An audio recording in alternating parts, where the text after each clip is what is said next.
Elizabeth ഫെയറിലേക്ക് എല്ലാവർക്കും സ്വാഗതം. ഇന്ന് ഞാൻ തയ്യാറാക്കാൻ പോകുന്നത് പച്ച ഈന്തക്ക വെച്ചിട്ടുള്ള അച്ചാറാണ്. അപ്പോൾ ഇതിനു മുമ്പ് ഞാനൊരു വീഡിയോ ചെയ്തിട്ടുണ്ട്.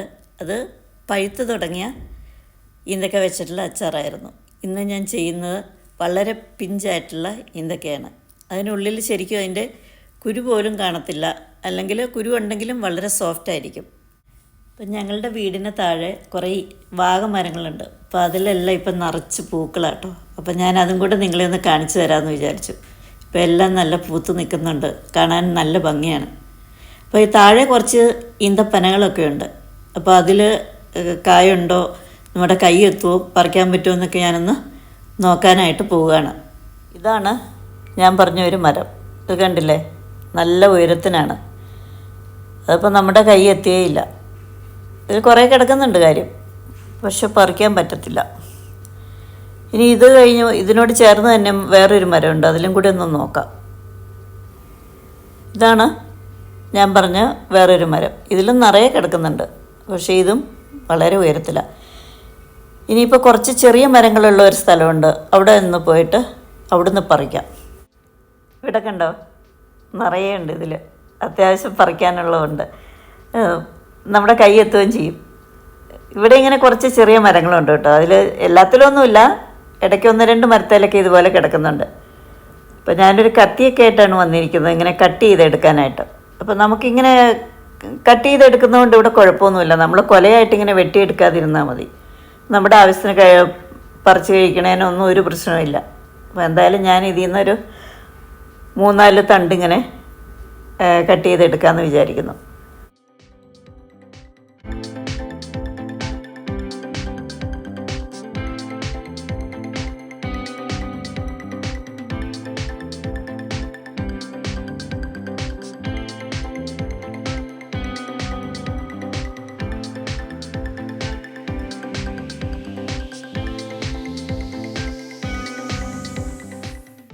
ഇതിൽ നിറയെ മുള്ളുകളുണ്ട്. ഇപ്പോൾ ശരിക്കും നമ്മൾ നല്ലോണം സൂക്ഷിച്ച് വേണം ഇത് കട്ട് ചെയ്തെടുക്കാനായിട്ട്. ഇടയ്ക്കൊക്കെ എൻ്റെ കയ്യിൽ ഓരോന്നൊക്കെ കൊണ്ടിട്ടുണ്ട്. ആവശ്യത്തിനുള്ളതൊക്കെ കട്ട് ചെയ്തെടുത്തു. ഇനി തിരിച്ചു പോവുകയാണ്. ഇനി വീട്ടിൽ ചെന്നിട്ട് അച്ചാറിടാം. ഇത്രയാണ് അവിടുന്ന് കട്ട് ചെയ്തുകൊണ്ട് വന്നത്. ഇനി ഇത് എല്ലാം ഇതിൽ നിന്ന് അടർത്തിയെടുക്കണം. അതിനുശേഷം നല്ലതുപോലെ കഴുകിയെടുക്കണം. കഴുകിയെടുത്ത് പിന്നെ നമ്മളിത് ഒന്ന് വെള്ളത്തിലൊന്ന് നന്നായിട്ട് തിളപ്പിക്കണം, ഒരു 5 മിനിറ്റ്. കാരണം ഇതിനകത്ത് കുറച്ച് കറ മാതിരിയൊക്കെ ഉണ്ട്. അപ്പോൾ ആ കറ പോകണമെങ്കിൽ ഇത് നല്ലതുപോലെ നമ്മളൊന്ന് തിളപ്പിച്ചെടുക്കണം. തിളപ്പിച്ച് അതിൻ്റെ വെള്ളമൊക്കെ ഊറ്റിക്കളയണം. കാരണം കപ്പയൊക്കെ നമ്മളിങ്ങനെ തിളപ്പിച്ച് അതിൻ്റെ വെള്ളം ഊറ്റിക്കളയല്ലേ എന്ന് പറഞ്ഞോണം. ഈ ഡേറ്റ്സിൻ്റെ ഈ പച്ച ആയതുകൊണ്ടാട്ടോ. കുറച്ച് മൂത്ത് തുടങ്ങിയതാണെങ്കിൽ അതിൻ്റെ ആവശ്യമില്ല. ഇത് തീരെ പിഞ്ചാണ്, അതുകൊണ്ടാണ് ഒരു കറ ചുവയുണ്ടാവും. അതുകൊണ്ട് നമ്മളിത് അതുപോലെ ചെയ്യണം. അപ്പോൾ ഞാനിത് വെള്ളം തിളപ്പിക്കാൻ വെച്ചിരിക്കുകയാണ്. ഇനി അതിലേക്കിട്ട് നമുക്ക് തിളപ്പിക്കാം നല്ലപോലെ. കുറച്ച് സമയം തിളക്കട്ടെ. വെന്ത് പോവുകയൊന്നും ചെയ്യരുത്. നല്ലോണം എന്നാൽ കുറച്ച് സമയം തിളയ്ക്കുകയും വേണം. തിളച്ച് ഒരു 5 മിനിറ്റെങ്കിലും കിടന്ന് നല്ലപോലെ തിളയ്ക്കണം. ഇപ്പോൾ കണ്ടില്ലേ, ഇപ്പോൾ ഇടയ്ക്കൊക്കെ ഒന്ന് ഇളക്കി കൊടുക്കണം കേട്ടോ. ഇപ്പോൾ കണ്ടോ, വെള്ളത്തിൻ്റെ നിറം മാറണം കേട്ടോ. അതിൻ്റെ കറയാണ് ഈ ഇളകി വരുന്നത്. എന്തായാലും കുറച്ച് സമയം കൂടി കിടക്കട്ടെ. ഇപ്പോൾ തിളയ്ക്കാൻ തുടങ്ങിയിട്ട് കുറേ സമയമായി കേട്ടോ. ഇത്രയും മതി. ഇനി ഫ്ലെയിം ഓഫ് ചെയ്യാം. എല്ലാത്തിൻ്റെ ആ കളറൊക്കെ അങ്ങ് മാറിയിട്ട്, പച്ച നിറമൊക്കെ മാറിയിട്ട് ഒരു യെല്ലോ കളറിലേക്ക് വന്നിട്ടുണ്ട്. ഈ സമയമാകുമ്പോൾ നമുക്ക് ഫ്ലെയിം ഓഫ് ചെയ്യാം. ഇത് വെള്ളമെല്ലാം ഊറ്റി കളഞ്ഞിട്ട് നല്ല വെള്ളത്തിലൊന്ന് കഴുകിയെടുത്തതാണ്. ഇനി എന്താ ചെയ്യേണ്ടതെന്ന് വെച്ച് കഴിഞ്ഞാൽ ആ ഞെടുപ്പ് ഭാഗം നമ്മളൊന്ന് കട്ട് ചെയ്ത് കളയണം. കട്ട് ചെയ്ത് കഴിഞ്ഞിട്ട് വലിയ കായെല്ലാം നമ്മൾ കത്തി വെച്ചിട്ട് ഒരു സൈഡിലൊന്ന് ചെറുതായിട്ടൊന്ന് കട്ട് ചെയ്ത് കൊടുക്കണം. കാരണം അതിനുള്ളിലേക്ക് ഉപ്പും എരിവും പുളിയെല്ലാം കയറാൻ വേണ്ടിയിട്ടാണ്. ചെറുതിലൊന്നും ചെയ്യേണ്ട ആവശ്യമില്ല. ആ ഞെടുപ്പ് ഭാഗം കട്ട് ചെയ്താൽ മാത്രം മതി. അതിലിങ്ങനെ കീറി കൊടുക്കേണ്ട ആവശ്യമൊന്നുമില്ല. അപ്പോൾ വലുതെല്ലാം എടുത്തിട്ട് ഇതുപോലെ ഒന്ന് ചെയ്ത് കൊടുക്കാം. ഇപ്പോൾ എല്ലാം കട്ട് ചെയ്ത് കഴിഞ്ഞു. അപ്പം നമുക്ക് ഈ ഡേറ്റ്സ് അച്ചാർ ഇടുന്നത് 2 രീതിയിലിടാം. ഒന്ന് സാധാരണ നമ്മളെല്ലാ അച്ചാറുകളും ഇടുന്ന പോലെ തന്നെ ഇതൊന്ന് കട്ട് ചെയ്ത് അതിൻ്റെ സീഡ് ഉണ്ടെങ്കിൽ സീഡ് മാറ്റിയിട്ട് 4-5 ഒക്കെ ആയിട്ട് കട്ട് ചെയ്ത് ചെറിയ പീസാക്കിയിട്ട് നമുക്ക് അച്ചാറിടാം. ഇപ്പോൾ അതിൻ്റെ ഒരു വീഡിയോ ഞാൻ നേരത്തെ ചെയ്തിട്ടുണ്ട്. അത് പക്ഷേ കുറച്ചും കൂടെ പഴുത്തു തുടങ്ങിയതായിരുന്നു കേട്ടോ. അതേ രീതിയിൽ നമുക്ക് ഈ അച്ചാർ ഇടാം. ഇന്ന് ഞാൻ ഈ തയ്യാറാക്കുന്ന അച്ചാർ വേറൊരു രീതിയിലാണ്. ഇതുപോലെ ഞാൻ ഇടയ്ക്കൊക്കെ ചെയ്യാറുണ്ട്. എനിക്കത് ഭയങ്കര ഇഷ്ടമാണ്. ഞാൻ ഈ അച്ചാറുണ്ടല്ലോ, സാധാരണ നമ്മൾ അച്ചാർ കൂട്ടുന്ന പോലെയല്ല ഞാനിത് കൂട്ടുന്നത്. ഞാനിത് ഇടയ്ക്കിടയ്ക്ക് ഇങ്ങനെ എടുത്ത് കഴിക്കും. എനിക്ക് അങ്ങനെ കഴിക്കാനാണ് ഇത് കൂടുതലിഷ്ടം.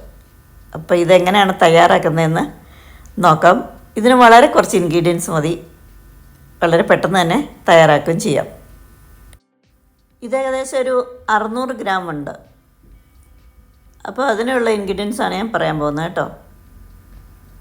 ഒരു 3.5 table spoon Kashmiri chilli powder, 1/2 teaspoon മഞ്ഞൾപ്പൊടി, 1/2 ടീസ്പൂൺ കായപ്പൊടി, 1 ടീസ്പൂൺ കടുക്, 2 ടീസ്പൂൺ വെള്ള എള്ള്, പിന്നെ വെളിച്ചെണ്ണ ആവശ്യത്തിന് 3/4 കപ്പ് വിനീഗർ, കുറച്ച് വെള്ളം, ഉപ്പ് വേണം, പിന്നെ ഒരു 1/4 ടീസ്പൂൺ പഞ്ചസാര.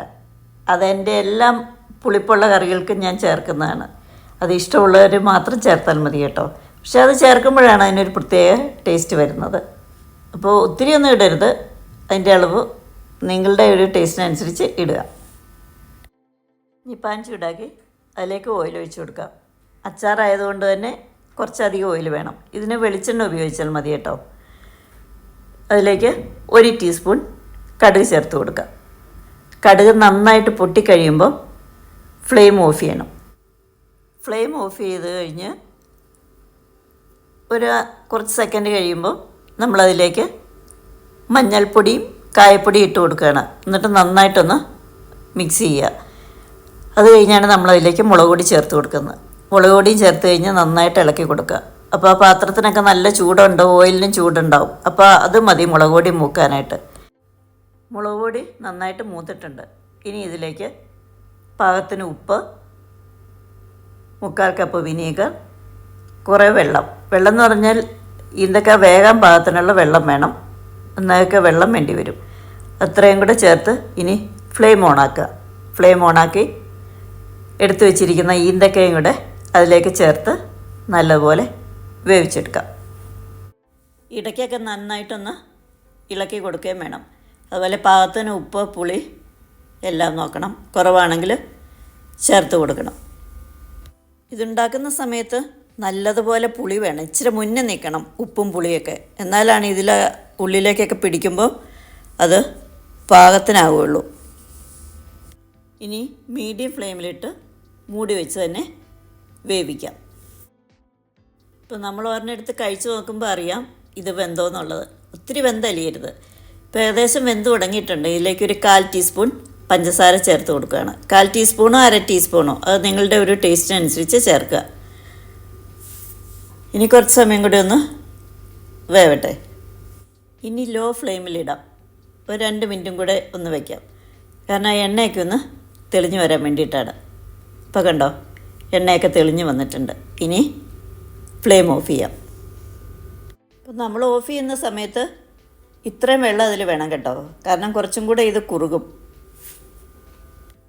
ഇനി എടുത്തു വെച്ചിരിക്കുന്ന എള്ള അതിലേക്ക് ചേർത്ത് കൊടുക്കാം. പിന്നെ വേവിക്കേണ്ട ആവശ്യമൊന്നുമില്ല കേട്ടോ. ജസ്റ്റ് ഒന്ന് ഇളക്കിയാൽ മതി. അങ്ങനെ നമ്മുടെ കണ്ണി ഈന്തക്ക അച്ചാർ ഇവിടെ റെഡിയായി കഴിഞ്ഞു. ഈ കണ്ണിമാങ്ങ അച്ചാർ എന്നൊക്കെ പറയണ പോലെ തന്നെയാണ് കണ്ണി ഈന്തക്ക അച്ചാർ. അപ്പോൾ ഇതൊക്കെ കിട്ടുന്നവർ ഇതൊക്കെ ഒന്ന് ട്രൈ ചെയ്ത് നോക്കുക. എല്ലാവർക്കും ഇതും ഇഷ്ടമാവും. ഞാൻ അച്ചാർ ഒരു ഭരണിയിലാക്കിയിട്ടുണ്ട്. കണ്ടോ, ഈ ഭരണിക്കകത്താണ് ഞാൻ അച്ചാർ ഇട്ട് വെച്ചേക്കുന്നത്. അപ്പം നമ്മൾ ഈ അച്ചാർ ഇങ്ങനെ ഇട്ട് കഴിയുമ്പം നോക്കണം, ഇതുപോലെ വേണം വെള്ളം നിൽക്കാനായിട്ട്. നേക്ക് ഇതുപോലെ നിൽക്കണം. എന്നാലാണ് നന്നായിട്ടിരിക്കുള്ളൂ. ഇത് നമുക്കൊരു 2 ദിവസം കഴിയുമ്പോൾ തൊട്ട് കൂട്ടിത്തുടങ്ങാം. ഇരിക്കും തോറും ഇത് സോഫ്റ്റ് ആവും, ടേസ്റ്റും കൂടും. നമ്മളിതിൻ്റെ ഗ്രേവിയും കൂടെ കൂട്ടി വേണം കഴിക്കേണ്ടത്. അപ്പോഴാണ് നല്ല ടേസ്റ്റ്. ഇന്നത്തെ വീഡിയോ എല്ലാവർക്കും ഇഷ്ടമായി ഞാൻ വിചാരിക്കുന്നു. അപ്പോൾ എല്ലാവരും എൻ്റെ ചാനൽ കാണണം, സപ്പോർട്ട് ചെയ്യണം. പുതിയ വീഡിയോയുമായി വീണ്ടും കാണാം.